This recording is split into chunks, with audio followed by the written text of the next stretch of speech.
Bonjour, je m'appelle Audrey Louillet, je suis actuellement maître de conférence à l'université de Reims-Champagne-Ardenne et donc j'ai soutenu une thèse sous la direction de Marie-Madeleine Gladieux, une soutenance qui a eu lieu le 13 novembre 2015 et ma thèse s'intitulait Arbre, passage, constellation, approche de l'expression fantastique au Pérou 1960-2014. Bon, alors cette thèse, est-ce qu'elle est l'aboutissement d'un parcours misérablement conventionnel comme le mien et comme celui des trois quarts d'entre nous, avec une licence? Alors toi, tu es jeune, ça doit être un master 1, un master 2, ou est-ce que tu as des choses plus singulières à raconter? Eh bien, je ne vais rien avoir de singulier à raconter. Je suis passée par une classe préparatoire et j'ai pris une année de cube également. Et puis ensuite, j'ai intégré donc, un master 1 recherche, puis un master 2. Entre-temps, j'ai pu passer les concours d'enseignement, donc l'agrégation, ce qui fait que j'ai alterné des périodes de recherche et des périodes d'enseignement avant de me consacrer à la thèse, tout en enseignant d'ailleurs en même temps. Et tes mémoires de master 1 et master 2, ils portaient sur quoi? Alors, le mémoire de Master 1 portait sur une écrivaine du Salvador, Claudia Hernandez, que m'avait recommandé Thierry Davo, parce que lui, donc, il travaille en traduction, notamment sur les œuvres de Rafael Menchíbar Ochoa, pardon. Et donc, dans cette génération d'auteurs du Salvador, se trouve une auteure un peu plus jeune, donc née en 75, qui a écrit des textes d'orientation fantastique. Et donc Thierry me les a fait découvrir et je me suis dit que ça pourrait être une porte d'entrée dans ce domaine du fantastique un peu original. Et donc j'ai travaillé sur trois de ces recueils pour essayer de déterminer des traits de son écriture. Donc ça, c'était pour le mémoire de Master 1. Et puis, pour le Master 2, j'ai changé d'aire géographique. Et là, je suis allée plutôt donc, du côté du Pérou, suite à la visite d'Harry Belavan McBride, qui était venu faire une intervention dans le cadre d'un séminaire et qui avait présenté son approche du fantastique. Et donc, il se trouve que Belevan a publié un roman qui s'appelle La Piedra en el Agua et qui est une sorte de gageure à la Henry James dans Le Tour d'écrou parce qu'il est très difficile de maintenir une tension fantastique de longue haleine tout au long d'un roman. Et donc, je me suis dit que bon, ça serait aussi intéressant d'explorer sur ce type de volume de texte comment fonctionne l'effet fantastique, d'autant plus que Belevan a également publié une théorie du fantastique. Donc, il a à la fois l'approche de création fictionnelle et l'approche de réflexion théorique. Donc, le mémoire de Master 2 portait sur cette approche définitoire et exploration dans le texte. Bon, alors donc on voit comment dès le M1, tu partais vers la littérature latino-américaine. À partir du M2, tu t'étais fixé sur un pays, le Pérou.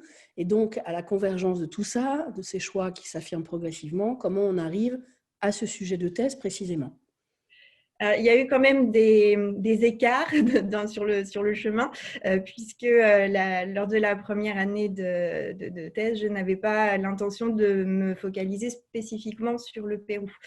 Donc, c'est vrai que mon rapport à l'écriture fantastique est ancré sur l'intégralité du territoire latino-américain. Donc, je m'intéresse aussi bien au fantastique du Mexique, d'Argentine, que du Chili et que du Pérou.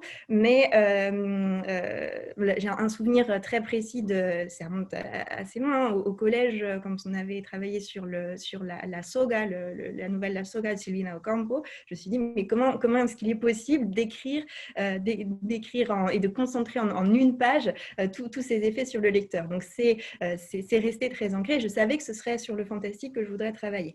En revanche, le choix de la thèse en lien direct avec le Pérou a été un peu plus complexe dans la mesure où donc, cette première année devait se dédier plutôt à une notion spatiale, l'articulation entre la spatialité et le fantastique. Et donc, j'ai changé de sujet à la fin de la première année. Donc, le corpus initial portait sur des nouvelles de Clemente Palma, de Silvina Ocampo, Ocampo, d'Horacio Quiroga et de Felisberto Hernández. Donc, vraiment un panel, un panorama d'époque et de lieux pour essayer de comprendre dans quelle mesure la spatialité pouvait intervenir dans l'écriture fantastique. Je me suis rendu compte que c'était très ambitieux, que j'aurais beaucoup de mal à voyager en 4 ou 5 ans dans tous ces pays pour consulter les articles, documents, archives impossibles à consulter depuis la France. Donc, modestement et avec une forme de lucidité qui m'est un peu tombée dessus, je me suis dit que j'allais concentrer la réflexion sur le Pérou et le Pérou contemporain, avec l'aide précieuse de Marie-Madeleine Gladieux qui m'a orientée, même si elle m'a dit d'emblée qu'elle n'était pas une grande amatrice de fantastique, mais bon, elle a cette connaissance et cette capacité à guider et à proposer des idées qui sont dont on se saisit et qui sont d'une richesse à explorer, qui m'a permis de recadrer le sujet et donc m'orienter spécifiquement sur cette période et ce panorama d'auteurs contemporains. Et alors, à part l'effet produit sur le lecteur, ça effectivement c'est passionnant à étudier, je suppose que tu le fais depuis une perspective narratologique. Qu'est-ce qui te plaît tellement dans le fantastique ? C'est toute cette articulation entre une partie de sensibilité d'un auteur, d'un écrivain qui va, par des techniques plus ou moins conscientes, explorer des dimensions qu'une conception consciente ou une approche simplement descriptive ne pourrait pas rendre compte. Donc, que fait un écrivain quand il passe par le fantastique? Et ce qui m'intéresse et ce qui me fascine, c'est que en Amérique latine, j'ai l'impression qu'il y a une perception supplémentaire par rapport à la tradition telle qu'elle a pu être cultivée en France, même aux États-Unis, par cette intégration d'une approche du surnaturel, de l'impossible, de ce qui va à l'encontre du vraisemblable, donc une intégration dans la perception des choses. Donc, on ne peut pas forcément dire qu'il va s'agir d'un fantastique naturel tel que, je pense qu'on va peut-être avoir l'occasion d'en parler à un moment donné, mais bon, le réel merveilleux, réalisme magique, hein, tout ça, ce sont tous ces ismes, tous ces mouvements littéraires qui posent problème et qui impliquent qu'on détermine bien le cadre définitoire avant de s'engager dans une description, dans une analyse. Malgré ça, j'ai l'impression qu'il y a une conception du fantastique qui n'est pas forcément toujours problématisée. Là, je ne dis rien de neuf, puisque depuis les théories de Barrenechea qui remet en question, qui bouscule complètement ce qu'a pu dire Todorov, on voit de nouvelles approches émerger. Et donc, j'aime regarder comment l'auteur construit son texte, comment il va poser des jalons, des mécanismes qui vont aboutir à la création d'un effet fantastique. Et ce qui est intéressant, me semble-t-il, c'est que cet effet n'est pas attendu. Alors certes, on peut avoir un balisage dans le cas, par exemple, où on lit une anthologie de nouvelles fantastiques estampillées fantastiques. On sait qu'on est sur ce terrain, mais chaque auteur va avoir sa patte et sa technique d'écriture, et cet effet peut être perceptible de plein de manières différentes. Donc, que ce soit à l'échelle d'une phrase qui va créer un basculement, pardon, à l'échelle d'un paragraphe, ou par le phénomène de twist ending, qui est finalement assez facile, assez simple à repérer. Mais donc, comment ces écrivains vont avoir ce déploiement des possibles pour interroger un réel dont on manque parfois d'outils ou simplement de vision, de changement d'angle de vue pour en repérer le côté lacunaire et les interrogations qui sont associées.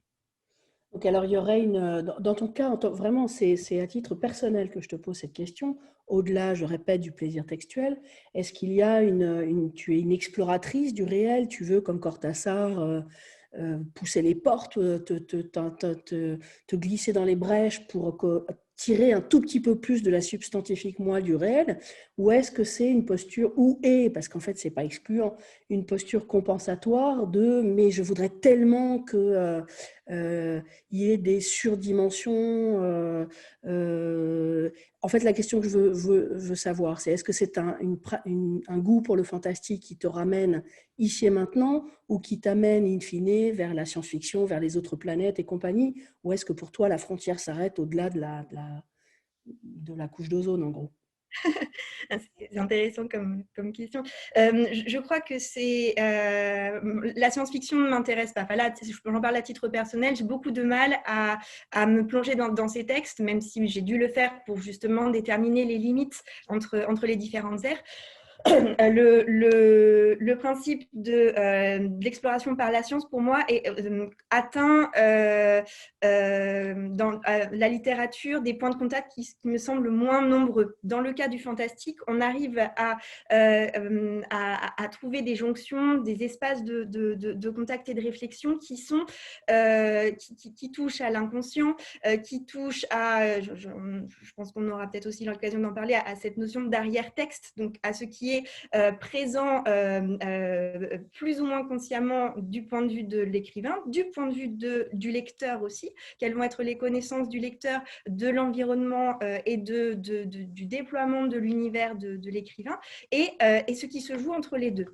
Et dans cet espace qui se joue entre les deux, il y a toutes ces interrogations qui sont propres à l'être humain, d'où aussi donc, ces réflexions sur le fantastique constitutif de l'être humain qui aurait soi-disant disparu avec l'avènement de la psychanalyse. Et là, je vais rejoindre des auteurs du XXe siècle qui ne sont pas du tout d'accord avec cette idée, parce qu'il y a encore beaucoup de choses à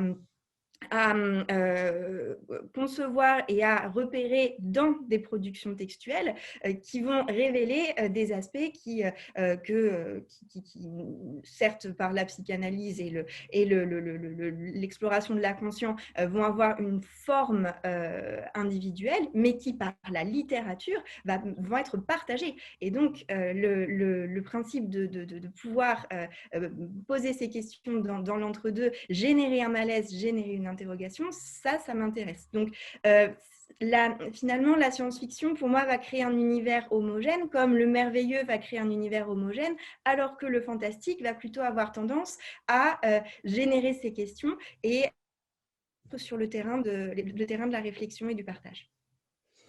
Bon, alors du coup, si tu as abordé tout à l'heure la question des frontières entre le fantastique, le réalisme magique, le réalisme merveilleux, on peut peut-être en parler un petit peu.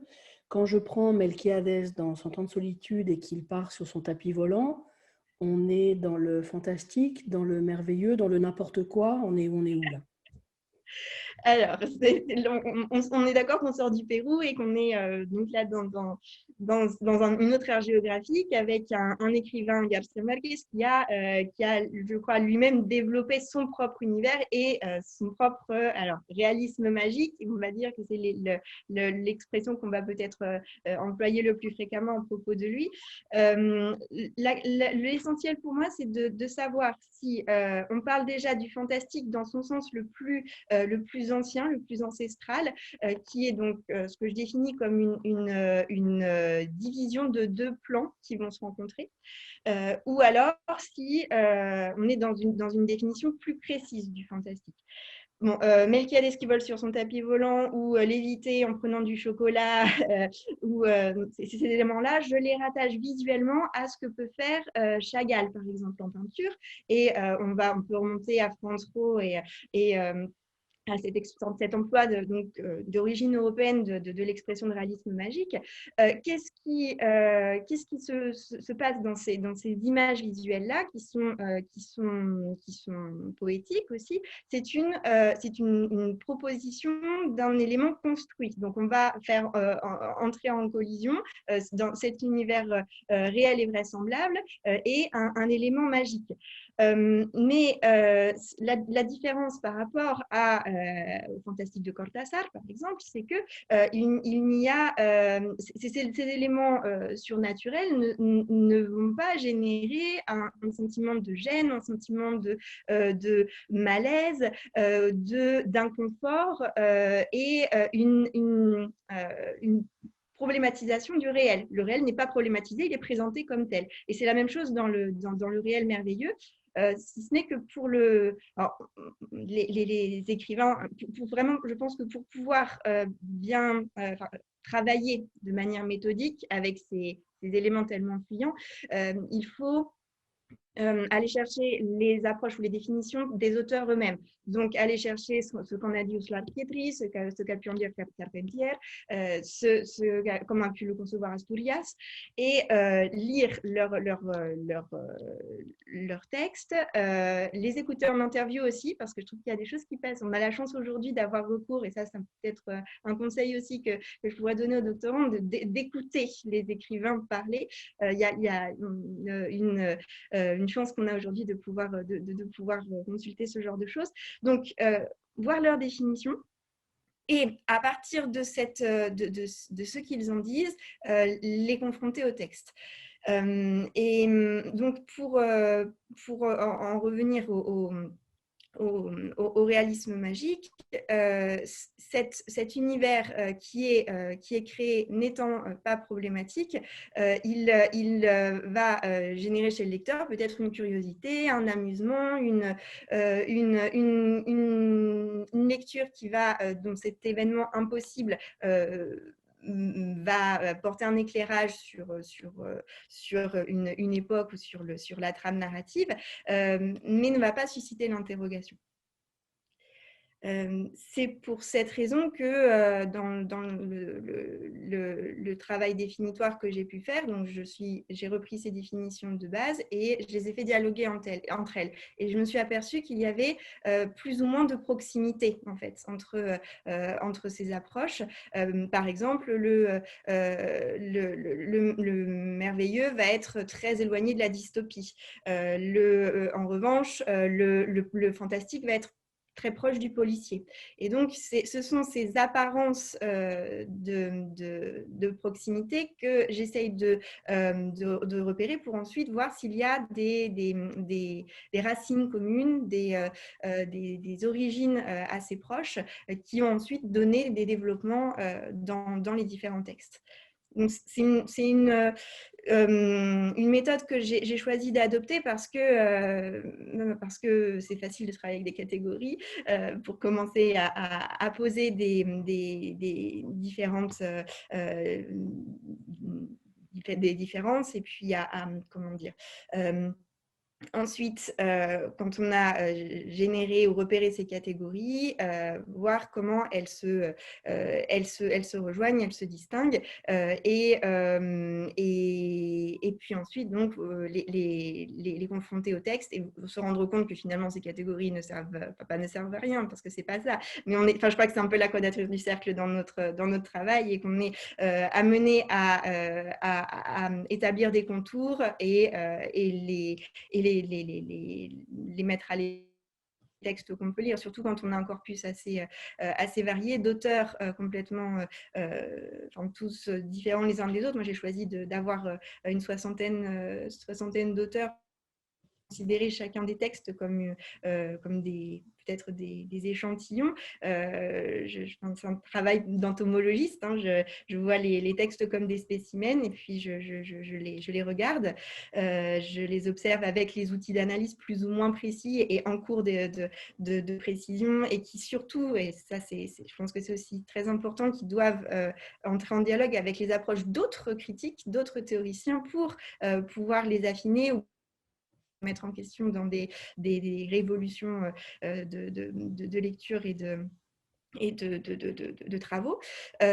Donc voilà, comment ensuite, quand on regarde le texte de très près avec ces outils, on va conforter ou non des hypothèses. Donc c'est une approche presque enfin, voire trop scientifique d'un héritage là personnel, et le côté individuel de l'histoire de chacun d'entre nous en tant que chercheur et peut se présenter là. Moi, je suis passée par un bac scientifique et l'année où on a travaillé en terminale sur la cladistique, donc la classification des espèces, a été un chapitre fascinant, et quand j'ai commencé à rentrer dans ce terrain du fantastique, je me suis dit, et pourquoi pas, face à un type d'écriture tellement fuyant, mais dans le sens insaisissable et impossible à définir, et selon les pays, les théoriciens, on a certes des tendances qui se maintiennent, mais aussi des divergences, comment travailler. Et donc, il y a quelque chose de rassurant de croire que la science et la méthode peut nous aider à saisir cette écriture. Et alors, du coup, la critique littéraire scientifique, entomologiste que tu es, à partir de ce long travail de définition, d'étiquetage, d'échantillonnage et compagnie, et pour tout ça, pour démontrer qu'en réalité, une fois qu'on est dans les textes, heureusement, ce que je dis toujours, la littérature court plus vite que la théorie. Qu'est-ce que tu as voulu démontrer dans ta thèse ? Donc là, on va revenir au Pérou, peut-être, sur cet espace géographique en particulier. Je me suis demandé s'il y avait une tradition littéraire fantastique au Pérou, dans la mesure où on a plutôt tendance à associer le Pérou à une littérature réaliste, voire carrément vériste. Et donc, est-ce que cette littérature fantastique a existé, mais elle était en arrière-plan, ou est-ce qu'elle est le fruit d'influences d'autres auteurs, d'autres écrivains, d'autres pays, dont des Péruviens auraient hérité et cultiveraient à leur tour. C'est la conclusion à laquelle je suis arrivée, ou en tout cas les éléments qui me permettent d'avancer ma thèse et ma réflexion sur ce point-là, c'est de considérer qu'elle a existé et effectivement, il y a quelques auteurs. De là, en déduire que c'est une véritable tradition littéraire fantastique, c'est un peu plus complexe parce que je crois que et ça, c'est une réflexion qui m'est venue après la soutenance, c'est-à-dire que c'est encore les ramifications de la réflexion sur le sujet se poursuivent encore pour moi aujourd'hui. À une heure encore plus entre 1960 et 2014, donc à une heure où la globalisation permet des échanges, des rencontres assez faciles et immédiates entre les écrivains. Qu'est-ce qu'une tradition nationale encore aujourd'hui? Et donc, une question subsidiaire, est-ce qu'il y aurait quelque chose de typiquement et spécifiquement péruvien dans le fantastique par les textes que j'ai lus? Et là, je crois que c'est difficile à dire, puisque des écrivains d'origine péruvienne qui vivent aujourd'hui aux États-Unis, ou qui ont décidé, ou même je pense à Iwasaki qui vit en Espagne, ou des écrivains qui ont eu l'occasion de passer une longue période dans laquelle ils ont produit du fantastique en France. Je pense à Soumalavia par exemple, et qui aujourd'hui est de retour au Pérou. Bon, c'est assez compliqué de se dire qu'est-ce qu'il y a de vraiment péruvien dans ce fantastique. Et une solution de facilité consisterait à dire est-ce qu'il y a des motifs de tradition de folklore ou d'images mythiques qu'on pourrait retrouver dans les textes. Et là, on retombe sur une autre question.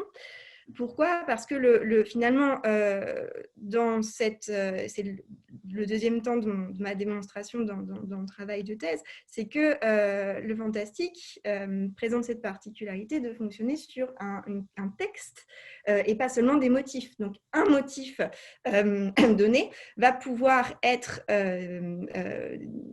décrit et amené dans une trame narrative sous une forme qui peut être de l'ordre du merveilleux, de l'ordre de l'horreur, ou pourquoi pas, sous forme d'un réalisme magique. Donc le fantastique, quand il s'écrit avec du texte, avec des mots, avec des effets de lecture. Et un personnage comme le vampire, prenons l'exemple du vampire avec Sarah Ellen, qui est donc un motif mythique là, du territoire péruvien, peut être ensuite traité dans des textes qui vont être de nature fantastique, qui vont créer cet effet fantastique. Donc, finalement, ma démonstration revient à dire que donc, il y a cette particularité d'une écriture, mais qui pour la conception d'un fantastique typiquement péruvien, n'est peut-être pas si opératoire qu'on pourrait le croire. Et alors, en dehors de l'importance qu'a eu pour toi Thierry Davot et ta directrice de thèse, Marie-Madeleine Gladieux, est-ce qu'il y a d'autres personnes qui ont joué un rôle, quelle que soit la nature de ce rôle, que ce soit intellectuel, affectif, pédagogique, dont tu aimerais parler aujourd'hui? Oui, il y en a beaucoup. Alors, évidemment, Marie-Madeleine. Et Marie-Madeleine m'a aussi donné l'occasion de rencontrer un des auteurs de mon corpus, donc Carlos Calderón Fajardo, alors, comment ça s'est passé?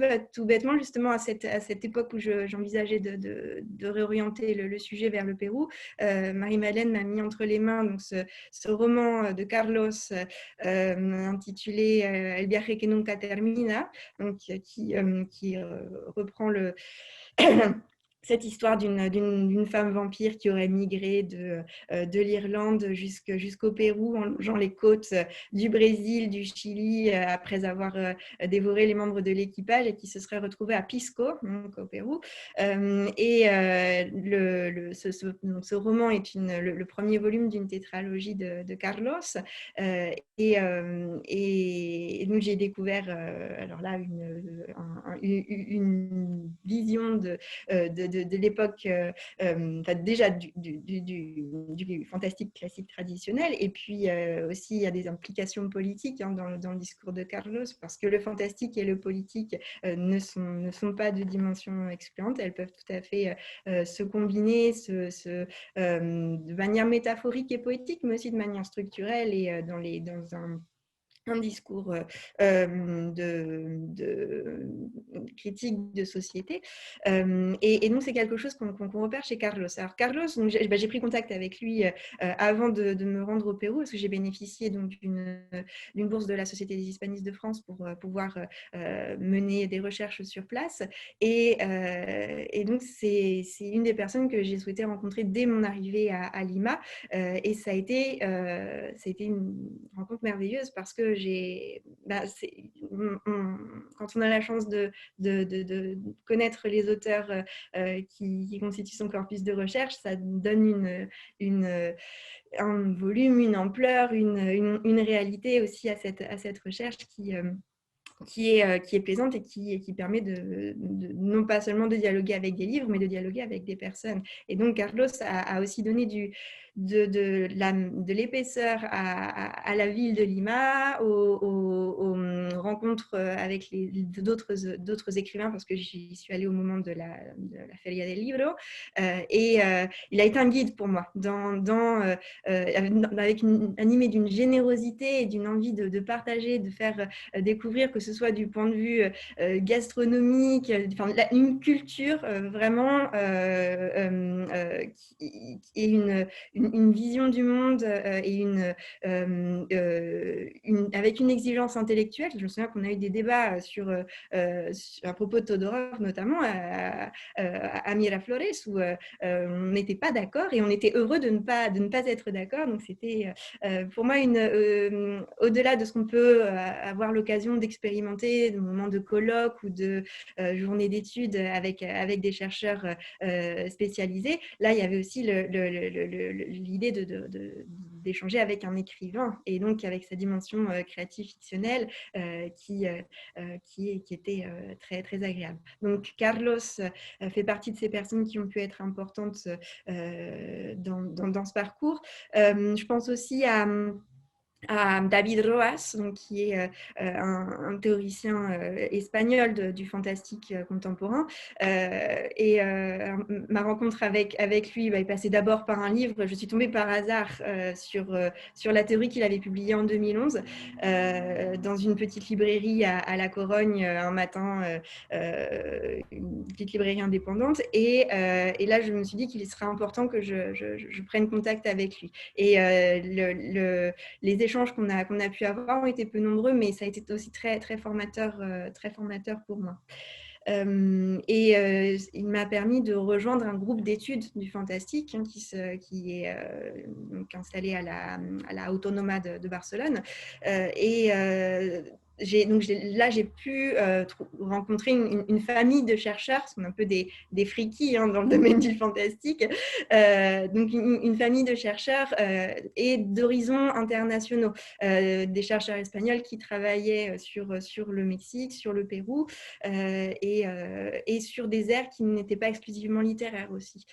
Donc à travers le cinéma, d'autres chercheurs travaillent aussi sur les séries télé, les jeux vidéo. Donc, ces domaines un peu qui ne sont...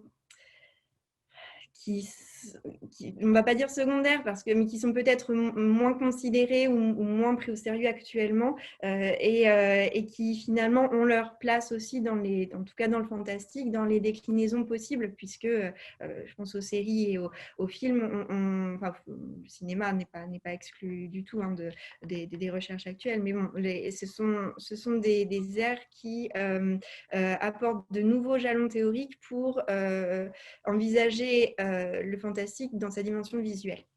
Et donc, finalement, je me suis rendu compte aussi que par les journées d'études et les lectures d'articles et les participations aux travaux de cette équipe, l'interdisciplinarité apporte beaucoup pour construire ses propres outils d'analyse. Et donc, les échanges fructueux qui en découlent. Il y a une autre personne aussi qui a été très importante, c'est Alain Trouvé.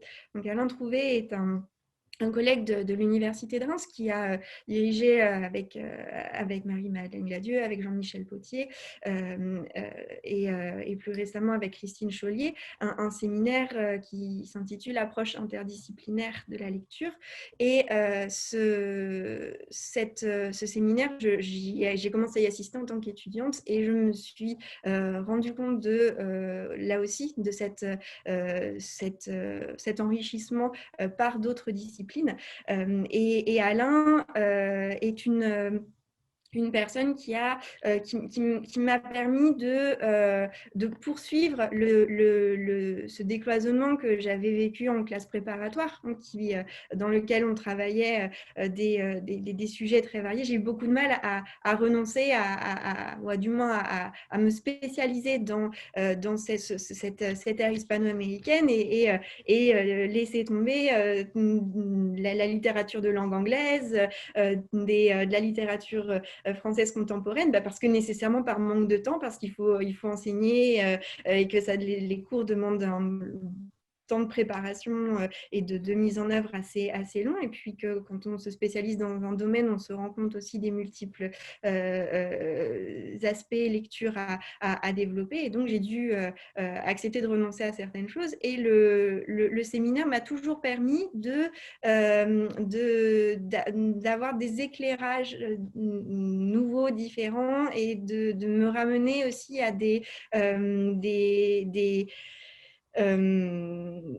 des lectures ou des découvertes d'autres aires géographiques et d'autres auteurs que je n'aurais pas nécessairement pu voir dans mes recherches, on va dire, plus disciplinaires et disciplinées.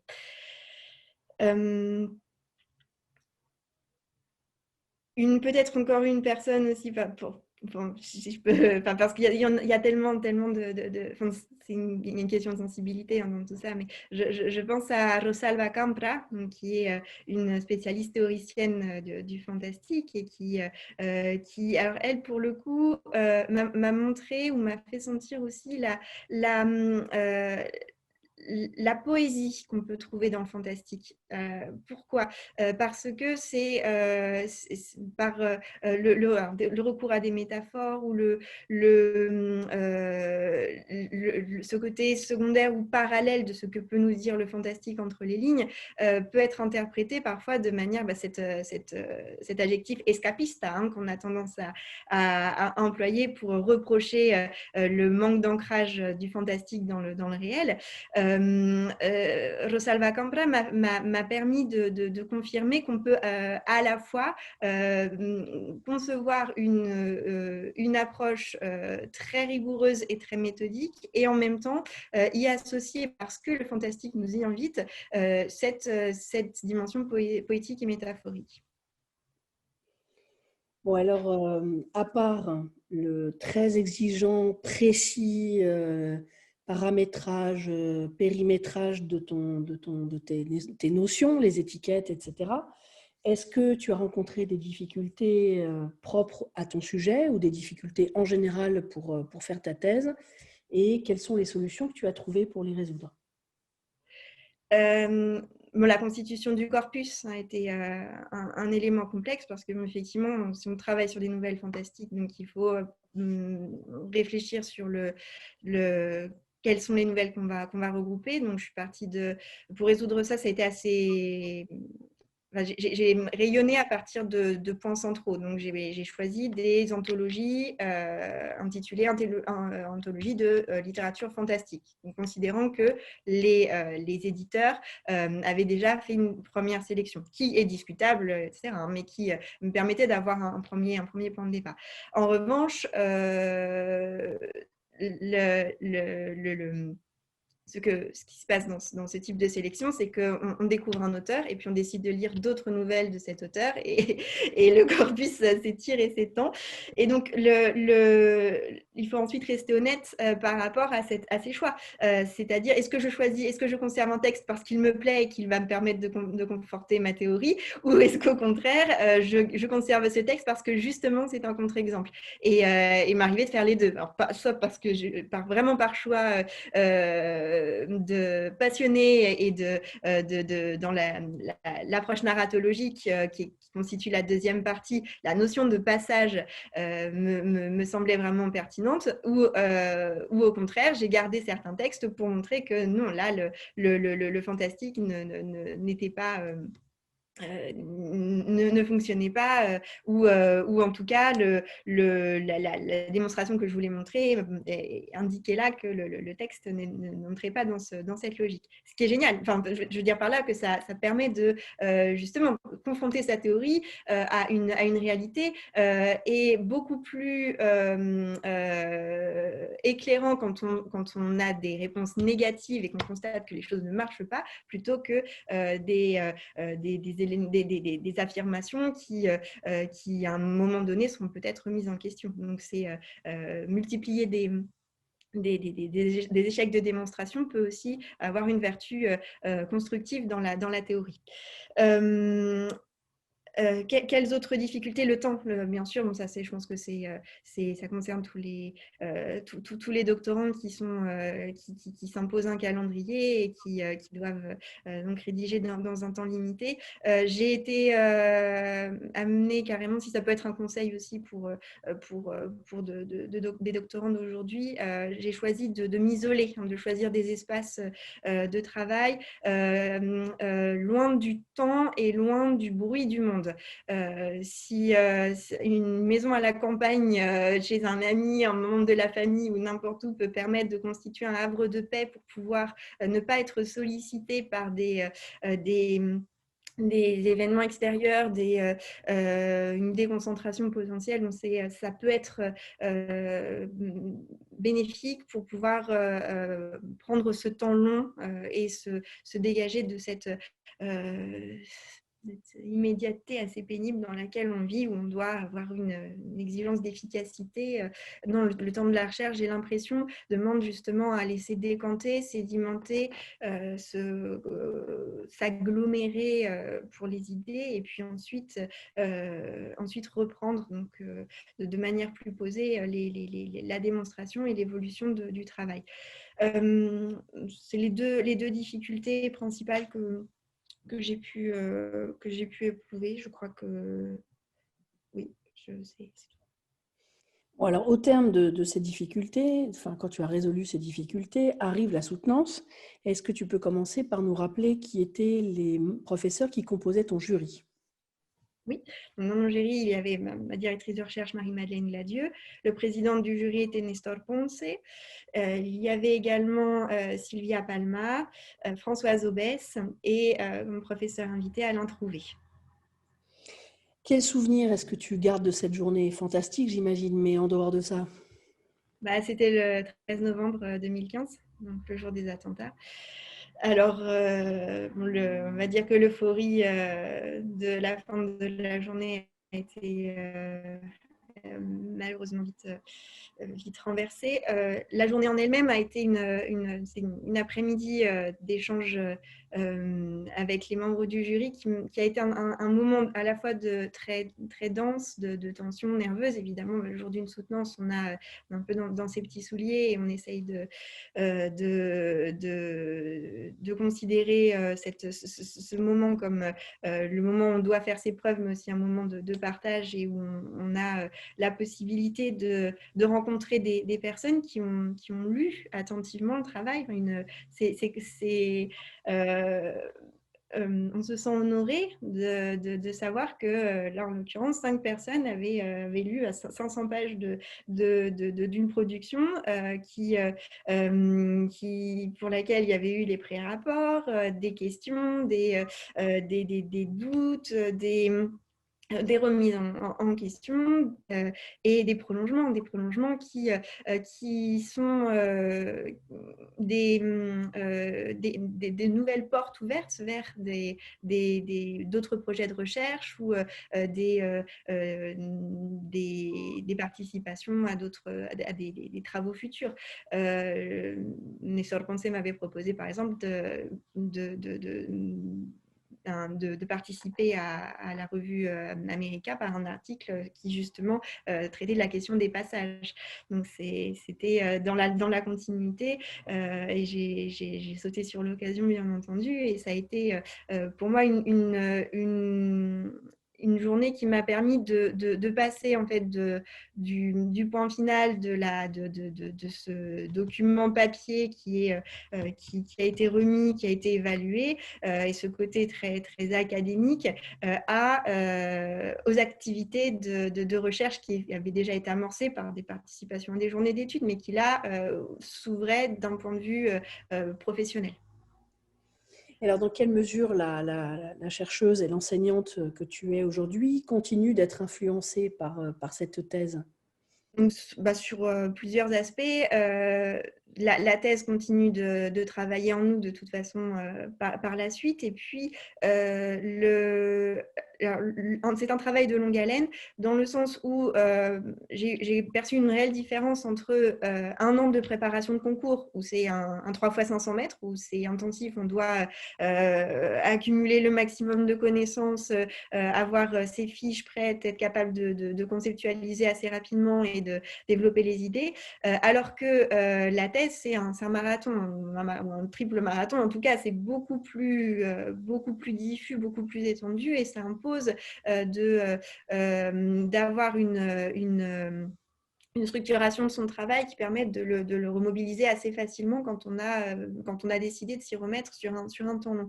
Donc, pour cet aspect-là, en fait, j'ai gardé dans les, si on pense du point de vue des cours, mais c'est aussi vrai pour la recherche, une planification du travail, une organisation du travail par des objectifs, mon rétro-planning ou autre, on reste dans la temporalité, mais aussi par rapport à l'identification d'un corpus de texte sur lequel je vais devoir travailler, et donc ensuite comment étaler dans le temps ce travail et comment le laisser décanter et le reprendre en tissant de manière successive les éléments de réflexion. Qu'est-ce qui est resté aussi le plaisir de la lecture. Alors ça semble très banal à dire, mais ce que je veux dire, c'est qu'on fait la différence quand on lit des textes pour la thèse entre ce qu'on est obligé de lire et d'accumuler comme lecture obligatoire pour pouvoir réfléchir et le bonheur de découvrir un texte. Et ensuite, puisque là, après, c'est l'enseignant qui entre en ligne de compte, le bonheur de le partager et de le faire découvrir à ses étudiants. Quand on l'aborde en tant que... à l'époque où j'étais Prague, quand on transmet ce savoir-là encore un peu empêtré, mais on va dire... pétri, c'est ça, pétri par ces approches méthodiques, il y a quelque chose qui se perd. Alors que j'ai l'impression que ce travail long de la thèse et le fait de laisser les textes se reposer et les reprendre permet d'avoir en arrière-plan tout ce savoir et toutes ces connaissances, mais finalement en garder ce qu'il va y avoir de pertinent à transmettre et réveiller l'intérêt chez les étudiants. J'ai eu l'immense plaisir il y a 15 jours d'avoir un message d'étudiant qui m'a dit « mais j'ai ce livre, je n'avais pas... j'ai eu au début et je me suis retrouvée à le dévorer avec mes chats à côté de moi et à ne plus pouvoir le lâcher des mains. Je crois que ça, c'est le plus beau commentaire que peut nous faire un étudiant, le plus beau retour. Et on se dit que de son côté, on a soi-même réussi à aller au-delà de cette approche peut-être scolaire qu'on peut avoir dans un premier temps et qui, grâce à un travail de longue haleine comme la thèse, peut être plus... s'ouvrir dans une variété plus grande. C'est quoi le titre de ce roman qui captivait les étudiants et les chats? Alors, paradoxalement, ça n'a rien à voir avec le fantastique, il s'agit de La ciudad y los perros. Mais pour le coup, la difficulté repose pour les étudiants de nos jeunes générations à se plonger dans un roman de 400 pages et à lire dans la durée et sur le long terme et mémoriser aussi les choses, comment ils peuvent travailler en fait ce genre de support. Je crois que c'est une réflexion qu'on peut se poser en tant qu'enseignant de littérature parce que mon corpus était constitué pour les trois quarts de nouvelles, de cuentos. Donc, le travail pour moi était de mémoriser un contenu, mais assez ponctuel. Dans le cadre d'un roman, la difficulté est tout autre. Et donc, en tant qu'enseignant ensuite, comment avec les étudiants continuer à cultiver ce goût pour cette lecture longue et réveiller cet intérêt. Et c'est pas toujours facile, mais on a quand même je crois ces moments de vérité ou ces échanges intellectuels avec de jeunes étudiants qui montrent que non, la littérature oui, la littérature a encore de belles heures devant elle. Est-ce que tu as relu ta thèse? Oui. Oui, parce que j'ai eu la chance d'avoir la proposition de la part de José Donaire, donc, qui est éditeur au Pérou, de proposer une version traduite et réduite de la thèse. Donc, les deux premières parties, parce que la troisième est assez, mériterait d'être reprise. Et encore aujourd'hui, je pense que je pourrais la refondre et la repenser autrement. Mais les deux premières parties étaient déjà bien structurées. Donc, l'année suivante, l'été suivant, j'ai traduit de première partie et un petit volume a été édité au Pérou que j'ai eu l'occasion de présenter dans le cadre d'un colloque qui a eu lieu à Lima. Et donc, ça a été un moment, c'est comme c'était très proche en fait de la soutenance, finalement c'était plutôt dans la continuité, donc il n'y a pas eu de rupture entre la fin du volume lui-même et puis le petit opus publié à Lima. Même si je sais qu'il reste cette troisième partie qui est un champ d'investigation en puissance. Et puis, l'année d'après, José Donaire m'a à nouveau sollicité parce que cette fois, il m'a proposé qu'on édite une anthologie d'une sélection des nouvelles les plus pertinentes, celles que je voulais pour le coup, du corpus, et avec une introduction et une présentation de chacune des nouvelles dans la perspective de la théorie.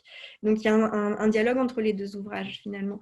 Et c'est un bon exercice parce que j'ai relu les textes pour l'occasion et donc devoir réfléchir à nouveau, et là pour le coup 2 ans plus tard, sur ces différentes nouvelles était un bon exercice.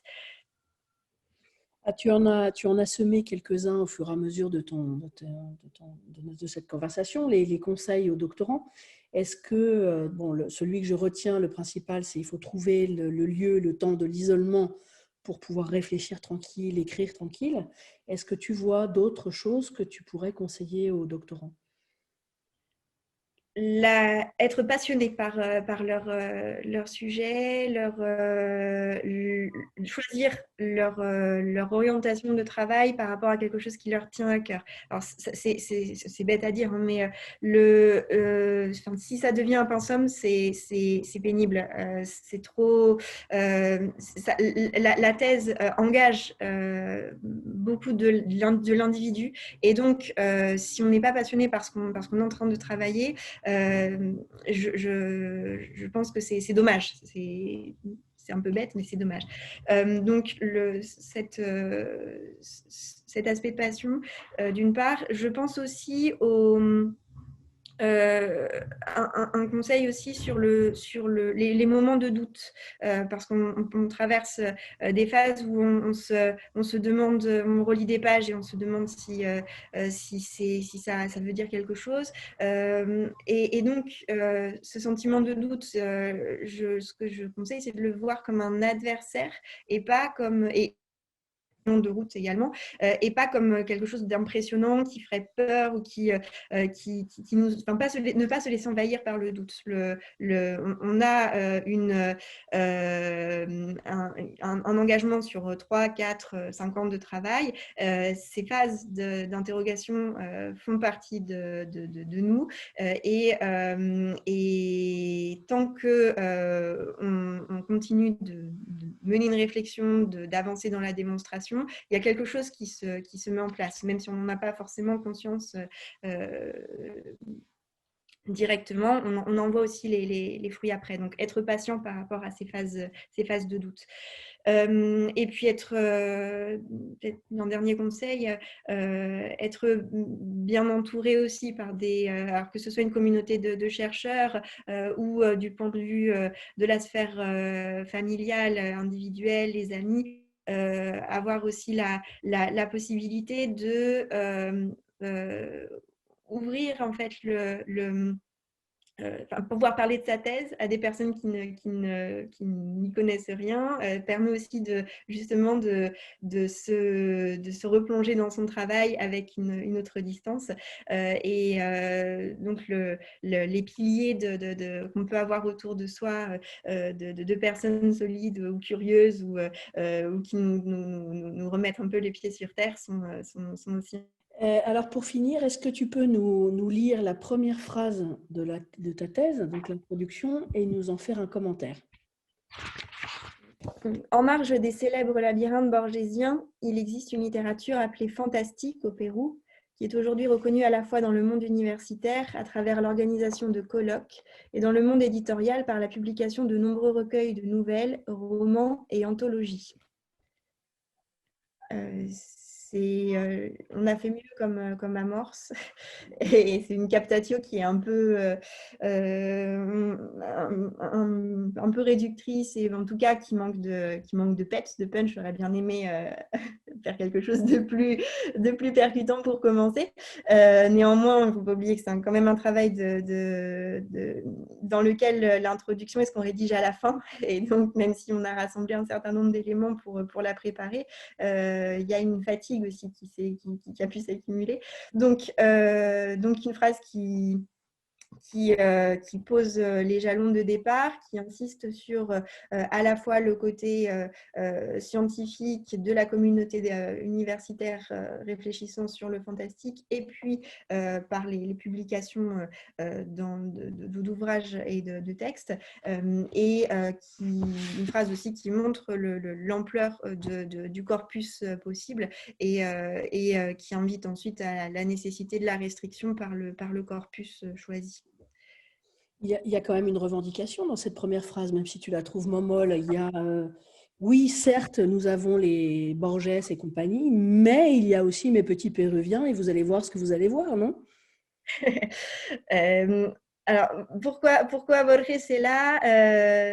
Il a couru tout au long de mon travail, et même avec le Master 1, et en l'occurrence sur la liste comment ça s'appelle, dans El idioma analítico de John Wilkins, dans cette classification ironique qu'il propose pour classer les espèces. Donc je pense que finalement il y a peut-être un écho aussi à cette cladistique de la première partie. Effectivement, Borges, Cortázar et